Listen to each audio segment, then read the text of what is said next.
Sharonda Williams, Pirouette. Hey, it's my favorite messy brothers. How y'all? Wait, we starting it. Y'all know y'all messy. We starting it. Petty Wop. I'm sorry. Petty Rupskin. You know what though? You get points because of your background. I like your background is so fire. It canceled out the petty. It canceled it out. I appreciate it. Wait, hold up. Sinqua, can we do the faces? Can you do that face and I do that face? Can we do it? Oh, let me try. Let me see.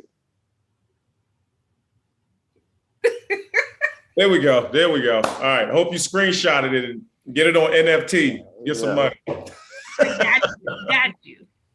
You know, one of the first questions that I wanted to ask, because even though I know that, this is kind of like a romantic type of story, a messy entanglement type of story, but I've got taken to therapy a little bit because I really love how this film talks about how when your life doesn't live up to the expectations that other has had for you, but also to the expectations that you have for yourself.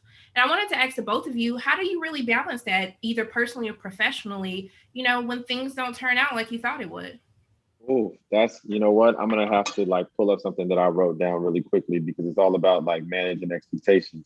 And I heard this quote and Bill Walton said it when I was watching a basketball game. And it said, things work out the best for those who make the best of how things work out. And I think that's just a metaphor for life as we go. We have these goals, we have these dreams, we have these aspirations. And in the same token, where it's if you want to make God laugh, tell him your plan. I am a spiritual person and I always try to say Lord, let me not move with my intentions, but what your intentions are for me. And then I'll always be happy to accept your will. And I think over time, as you grow, you learn to do that. But in the beginning, you're I'm gonna force this. And then when you hit your head all the time, you go, okay, let me back up and let me say, what is this? And accept that. So you accept the situations that are handed to you. And, if it doesn't work out, it's okay. It's fine. That's life. To echo what Sinqua was saying, when you're younger, you try to force things because you don't want to. I think when you're younger, you don't want to feel like a failure. In every situation that you have, you want success at the end of it. You're like, you know what? Everybody's watching me. I gotta prove a point. I gotta make this work. No matter what, I gotta make this work. But when things continue to fall apart and break away, and it doesn't end up the way that you want it, for it to take the arduous part of it out, you just got to be like, hey, yo, that's life. And what can I do but just accept it and pray that God is putting me on the correct path to move. And when life does give you lemons, you make lemonade out of it. That's what it was. I was always making orange juice, and that's why I was bumping my head. But now. For sure. So real. But also, too, I love that in this film, because I know for me, on the dating scene, we talk about how men are not as straightforward as to what they want. And I like that we have two people, even though it might have taken some time, we see two men who are not afraid to go after what they want. And I really want you to talk about the intentionality of portraying characters like that. You know what? I think it's all about representation, and like Jay said, he and I are brothers in real life. So we talk about this all the time. Iron sharpens iron. And I think just being a representation for all of us as men, but specifically Black men, to say, don't live in that fear space. Try to live in a space where you are really communicating your authenticity. And that's where the freedom and the joy lives.